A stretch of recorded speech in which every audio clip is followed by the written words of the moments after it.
Hello student, welcome to AP maths. आज हम class 10th maths के चैप्टर फर्स्ट रियल नंबर के exercise 1.1 को स्टेप बाय स्टेप समझेंगे। तो चलिए शुरू करते हैं बिना किसी देरी के। चैप्टर शुरू करने से पहले हम इस चैप्टर में क्या पढ़ने वाले हैं इसके बारे में जान लेते हैं। इस चैप्टर में हमें आगे क्या क्या पढ़ना है। वास्तविक संख्याएं के बारे में पढ़नी है, परिमेय संख्याएं, अपरिमेय संख्याएं, अंकगणित के आधारभूत प्रमेय और अभाज्य गुणनखंड। इसका मतलब है केवल अभाज्य गुणनखंड के बारे में पढ़ना है, एचसीएफ और एलसीएम। फिर उसके बाद जाकर के 1.1 एक्सरसाइज हम लोग स्टार्ट करते हैं। तो चलिए परिभाषा को देख लेते हैं।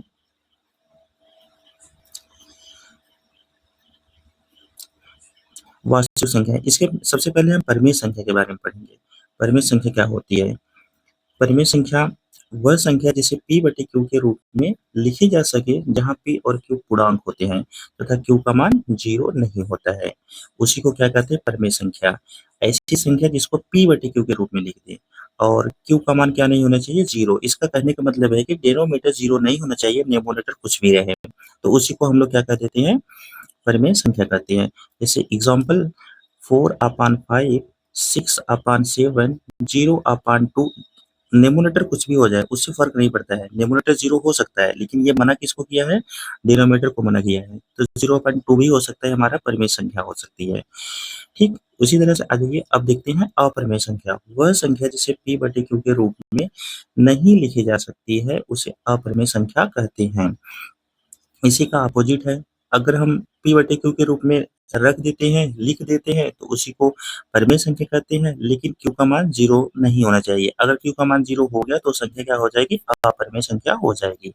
जैसे एग्जाम्पल देख लीजिए इसका, जैसे 4/0, 6/0, ये सभी संख्या जिसके नीचे डिनोमिनेटर 0 हो गया समझ लो कि अपरिमेय है। कुछ रूट की संख्या है जैसे √5, √6, √7, √11, जो संख्या रूट से बाहर नहीं निकल सकती है वो सभी संख्याएं अपरिमेय होती है। पाई भी कैसी संख्या है? अपरिमेय है। और जितने भी दशमलव वाली संख्या होगी और लास्ट में अगर डॉट डॉट लगा हुआ है तो वो संख्या अपरिमेय होगी। जैसे 3.14 डॉट डॉट डॉट, ये संख्या कैसी है? अपरिमेय है। लेकिन अगर हम डॉट डॉट को हटा देते हैं तो ये संख्या क्या बन जाएगी? हमारी परिमेय बन जाएगी। आई बस में। अब आ जाओ वास्तविक संख्या। वास्तविक संख्या क्या होती है? परिमेय संख्या और अपरिमेय संख्याओं से मिला देने से जो संख्या मिलती है वही हमारी क्या कहलाती है? वास्तविक संख्या। परिमेय संख्या आप समझ गए हैं, अपरिमेय संख्या भी समझ गए। इन दोनों को एक पास रख देते हैं तो उसी को कहते हैं कि हम लोग वास्तविक संख्या कहते हैं। नेक्स्ट देखिए, अब आता है अंकगणित के आधारभूत प्रमेय। प्रत्येक भाज्य संख्या को अभाज्य संख्या के गुणनफल के रूप में व्यक्त गुणनखंडित किया जा सकता है और यह गुणनखंड अभाज्य गुणनखंड के आने वाले क्रम की परवाह किए बिना अद्वितीय होता है। जैसे यहाँ पे लिखा है 32,760, इसका गुणनखंड करने पर क्या क्या आया है? 2 आया, 3 आया, 5 आया, 7 आया, 13 आया। ये सभी संख्या हमारी अभाज्य संख्या है, मतलब गुणनखंड के रूप में लिखी हुई संख्या को ही क्या कहते हैं? अभाज्य संख्या कहते हैं। अब इसके आगे भी पढ़ेंगे हम। अभाज्य संख्या अभाज्य गुणनखंड से एचसीएफ और एलसीएम निकालना। एचसीएफ क्या होता है? सभी संख्याओं में समान अभाज्य गुणनखंडों की सबसे छोटी घात का गुणनफल। एलसीएम क्या होता है? दी गई संख्याओं में उपस्थित प्रत्येक अभाज्य गुणनखंड की सबसे बड़ी घात। एलसीएम जब भी निकालना पड़ेगा तो हम सबसे बड़ी घात को चेक करेंगे, तो वही हमारा एलसीएम होगा। एचसीएफ जब भी निकालना होगा सबसे छोटी घात को चेक करेंगे, वही हमारा एचसीएफ होगा। दो धनात्मक पूर्णांकों a और b के लिए HCF a, b into LCM a, b is equal to a cross b होता है। ये कह रहा है अगर हमारे पास दो संख्या है, मान लो पहली संख्या और गुणे दूसरी संख्या, तो फॉर्मूला क्या होता है? एलसीएम गुणे एचसीएफ, ये फॉर्मूला है। ठीक, चलिए आगे देखते हैं। अब आ जाओ प्रश्नावली 1.1 पे।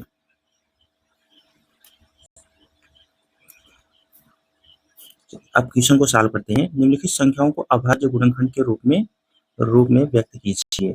अभी हमने जो इसके पहले बताया था गुणनखंड करने के लिए, वैसे सबका गुणनखंड करना है। एक बार 140 का, 156 का, 3825 का, 5005 का और 7429 का, इन सभी का गुणनखंड करना है, उनके अभाज्य गुणनखंडों को लिखना है। तो क्वेश्चन नंबर फर्स्ट देखिए, 140 को सबसे पहले किस संख्या से हम डिवाइड करेंगे? छोटी संख्या से डिवाइड करेंगे। पहले 2 से डिवाइड करो, 2 से 14, 2 शून्य शून्य, 2 तिहाई 6, 2 पचे 10। अब किससे कटेगी? 5 से कटेगी। 5 सत्ते 35, 7 एकन्नम 7। तो यहाँ पे हम नीचे लिखेंगे अभाज्य संख्या। अभाज्य संख्या इज इक्वल टू, यहाँ पे देखो 2 कितने टाइम्स है? 2 टाइम्स है, तो 2 की पावर 2 मल्टीप्लाई 5 मल्टीप्लाई 7, यही इसके हो गए अभाज्य संख्या, अभाज्य गुणनखंड। ठीक, सो यहाँ गुणनखंड लिख सकते हैं ऐसे। सेकंड क्वेश्चन देखो, 156 का सबसे पहले हम 2 से काटेंगे। 2 सत्ते 14, 2 अठे 16, 2 तिहाई 6 और 2 नवा 18। 3 से कटेगा, 3 एकन्नम 3, 3 त्रिका 9। 13 से कटेगा, 13 एकन्नम 13। तो इसका अभाज्य गुणनखंड क्या हो गया? अभाज्य गुणनखंड इज इक्वल टू 2 कितनी बार आया? 2 बार। 2 घाते 2 गुणे 3 गुणे 13। ठीक, इसी के तरीके से हम करेंगे 3825 का। ये आप लोग का होमवर्क है। 3825, 5005, 7429, ये सभी आप लोग कर लीजिएगा। नेक्स्ट क्वेश्चन देखते हैं, प्रश्न संख्या 2। प्रश्न संख्या 2 में हमको क्या करना है? पूर्णांकों के निम्नलिखित युग्मों को HCF LCM ज्ञात कीजिए तथा जांच कीजिए कि दो संख्याओं का गुणनफल HCF गुणे LCM होता है। सबसे पहले हमें इन दोनों संख्याओं की HCF और LCM निकालने हैं, फिर हमको उत्तर की जांच करनी है क्या दो संख्याओं का गुणनफल HCF गुणे LCM होता है। तो चलो ज्ञात करते हैं। पहली संख्या है 26, 91। सबसे पहले हम क्या निकालते हैं? इसका एलसीएम निकालते हैं। एलसीएम 26, 91। तो हमें 26 और 91 का पहले फैक्टर करना पड़ेगा, गुणनखंड करना पड़ेगा। तो गुणनखंड हम यहाँ पे करते हैं 26, 90, सॉरी पहले 26 का कर देते हैं। पहले 2 से काटेंगे, 2 एकन्नम 2, 2 तिहाई 6, 13 एकन्नम 13। फिर यहाँ पे 91 का करते हैं गुणनखंड, 7 एकन्नम 7, 7 21, 13 एकन्नम 13 हो जाएगा। अब यहाँ पे दोनों के गुणनखंड को लिखते हैं। 26 इज इक्वल टू 26 का गुणनखंड क्या किए हम लोग? 2 गुणे 13, और 91 का गुणनखंड है 7 गुणे 13। तो HCF is equal to, HCF में क्या कहा था? HCF में छोटी घात लेनी पड़ती है जो दोनों मिलते होंगे। देखो दोनों में 13 13 मिल रहे हैं, तो 13 हमारा HCF हो गया। LCM हमने कहा था कि जो सबसे बड़ी घात रहती है उसको लिखते हैं। 13 तो मिल ही रहा है, तो 13 तो लेना ही पड़ेगा। 2 गुणे 7 भी हम लेंगे यहाँ पे। आई बात में, अब इसका मल्टीप्लाई कर देते हैं। मल्टीप्लाई करेंगे 13 गुणे 2 गुणे 7, आ जाएगा टोटल इसका 182। अब हमको कह रहा था कि इसका उत्तर की जांच भी कीजिए, क्या HCF और LCM दो संख्याओं का सेम गुणा करने पर दोनों बराबर आएंगे इसका। ठीक है, देख लेते हैं। यहाँ पर मल्टीपल करते हैं, जांच करने पर दो संख्या कौन कौन सी है? इसको हम पहली संख्या और इसको हम दूसरी संख्या। तो फॉर्मूला क्या होता है? पहली संख्या गुणे दूसरी संख्या इज इक्वल टू LCM गुणे HCF। पहली संख्या हमारा 26 multiply 91 is equal to LCM की वैल्यू आई है 182 मल्टीप्लाई HCF की वैल्यू है 13। अब इन सबका मल्टीपल कर दीजिए। 26 मल्टीप्लाई 91 करेंगे तो आ जाएगा 2366, और 182 का मल्टीप्लाई 13 में करेंगे तो आएगा ये 2366। देखो दोनों साइड इक्वल आ रहे हैं, तो इसका मतलब हमारा ये आंसर सही है। HCF और LCM हमने सही निकाले हुए हैं। अगर दोनों सही नहीं आए होते, ये दोनों साइड इक्वल नहीं आए होते, तो ये हमारा ये गलत होता। सेम टू सेम इसी के जैसा आपको निकालने हैं सेकंड क्वेश्चन 510 और 92, 336, 54। क्या करेंगे? फिर से एक बार रिपीट कर देते हैं। सबसे पहले 26 और 91 का फैक्टर करना, फैक्टर करने के बाद यहाँ पे इसका गुणनखंड के रूप में लिखना, लिखने के बाद HCF निकालना। HCF आप जो दोनों में सेम मिलता होगा वही लिखना है, और जो छोटी घात होगी उसको लिखनी है। दोनों में सेम घात की थी तो हमने सेम वही लिख दिए। LCM में आपको अगर सबसे बड़ी घात जो होगी उसको लिखना है, बाकी जो नहीं मिलते होंगे उनको भी लिखना है। ये हमारा एलसीएम निकल जाएगा। फिर जांच करने के लिए पहली संख्या गुणे दूसरी संख्या, जैसे इसको पहली संख्या, इसको दूसरी संख्या, एलसीएम इंटू एचसीएफ, सारा वैल्यू लाकर पुट कर दीजिए, दोनों साइड इक्वल आएंगे तो आपका एलसीएम और एचसीएफ सही है। अगर दोनों साइड इक्वल नहीं आते हैं तो दोनों आंसर ये आपका गलत होगा। Okay, question number 3।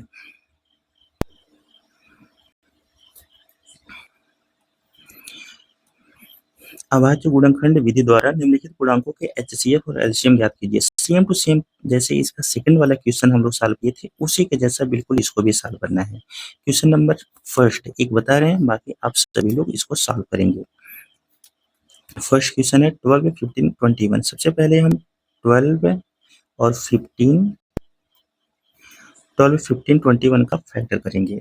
12 का फैक्टर करेंगे तो 2 संग 12, 2 तिहाई 6, 3 एकम 3। 15 का करेंगे 3 पच्चे 15, 5 एकम 5। 21 का करेंगे 3 सत्ते 21, 7 एकम 7। अब यहाँ पे हम लिखते हैं सबके फैक्टर को। 12 का फैक्टर क्या क्या है, 2 कितने बार आया, 2 बार, मल्टीप्लाई 3। 15 का कितनी बार आया है, फैक्टर क्या गया है, 3 मल्टीप्लाई 5। 21 का 3 मल्टीप्लाई 7। अब LCM is equal to, LCM हमने कहा कि सबसे हाईएस्ट पावर, देखिए एलसीएम में सबसे हाईएस्ट पावर कौन सा है, देखो 2 की पावर 2 है, तो 2 की पावर 2 लिख दीजिए, मल्टीप्लाई। उसके बाद क्या गया है 3, देखो तीनों मिल रहे हैं तो 3 आपको लिखना ही पड़ेगा ये। उसके बाद 5 एंड 7, 5 एंड 7 ये हो गया। इन सबका मल्टीपल कर दीजिए। 2 कितने टाइम्स है, 2 2 टाइम्स है, 2 2 जा 4, 4 3 जा 12, 12 5 जा 60, 65 जा सॉरी 7 जा 420। इसी तरह एचसीएफ फाइंड कर लेंगे। एचसीएफ में जो सबसे छोटी पावर होती है उसको लिखते हैं और जो तीनों मिलना चाहिए, तो तीनों में कौन मिल रहा है देख लीजिए। इसमें तो केवल हमारा यही ना मिल रहा है, ये देखो ये वाले नंबर केवल मिल रहे हैं, तो हमारा एचसीएफ केवल क्या हो जाएगा, 3 हो जाएगा।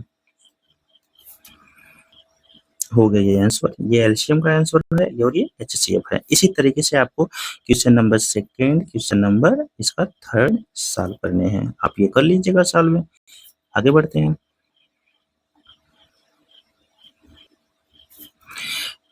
क्वेश्चन नंबर 4 देखिए, एचसीएफ 306,657 इज इक्वल टू 9 दिया हुआ है।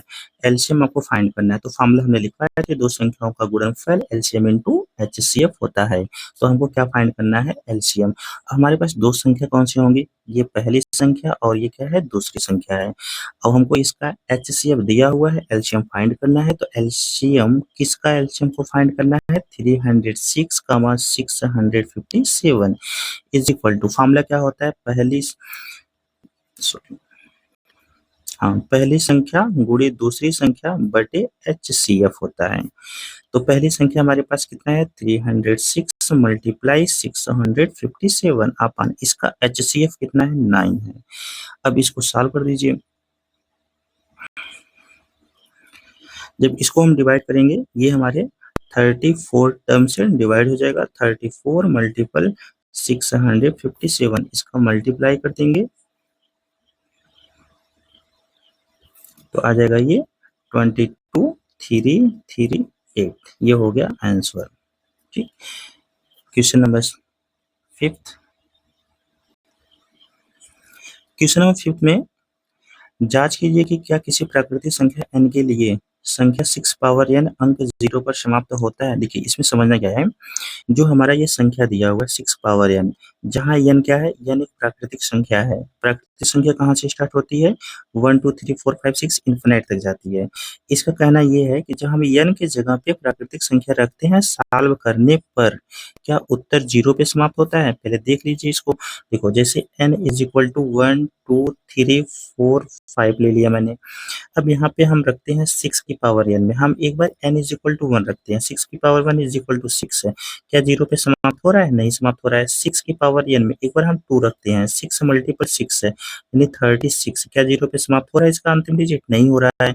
तो ये 0 पे कब समाप्त होता है, 0 पे तब समाप्त होगा जब ये आधार का गुणनखंड 2 और 5 के रूप में होगा, तभी ये 0 पे समाप्त होगा, नहीं तो ये 0 पे समाप्त नहीं होगा। तो यहीं पे देखो लिखा गया है, यहाँ पे ये कह रहा है कि यानी 2 इंटू 5 का फैक्टर मौजूद हो। अब देखते हैं कि 6 को, 6 का देख रहे हैं 2 और 3 आ रहा है, क्योंकि 6 का फैक्टर क्या आ रहा है, 2 और 3 आ रहा है, जो कि 0 पे समाप्त कभी नहीं हो सकता है।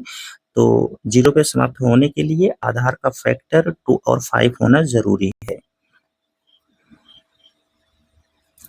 अब आ जाओ क्वेश्चन नंबर 6 पे। व्याख्या कीजिए कि क्या 7 इंटू 11 इंटू 13 प्लस 13 और 7 into 6 into 5 into 4 into 3 into 2 into 1 plus 1 भाज्य संख्या क्या है। भाज्य संख्या किसे कहते हैं, जो संख्या एक या एक से अधिक संख्याओं से डिविजिबल होती है उसी को भाज्य संख्या कहते हैं। तो इस क्वेश्चन में जो क्वेश्चन हमको दिया गया है 7 मल्टीप्लाई 11 मल्टीप्लाई 13 प्लस 13, इसमें देखो क्या कॉमन हो रहा है, हमको कुछ इसमें कॉमन मिल रहा है, देख रहे हैं 13 कॉमन ले लेते हैं। 13 कॉमन लेंगे तो क्या बचेगा 7 multiply 11 plus 1 is equal to 13। देखो 11 का मल्टीपल 7 में करेंगे तो 77 और प्लस 1 78 हो जाए। ये खुद ही देखो 2 नंबर हो रहा है, ये खुद ही 2 नंबर हो रहा है, तो ये इसका मतलब है कि ये सभी संख्या हमारी क्या है, एक संख्या से अधिक संख्या से डिविजिबल हो सकती है, इसलिए संख्या क्या है, ये भाज्य संख्या है। भाज्य संख्या है। क्यों भाज्य संख्या है, क्योंकि एक से एक संख्या से अधिक संख्या से डिविजिबल है।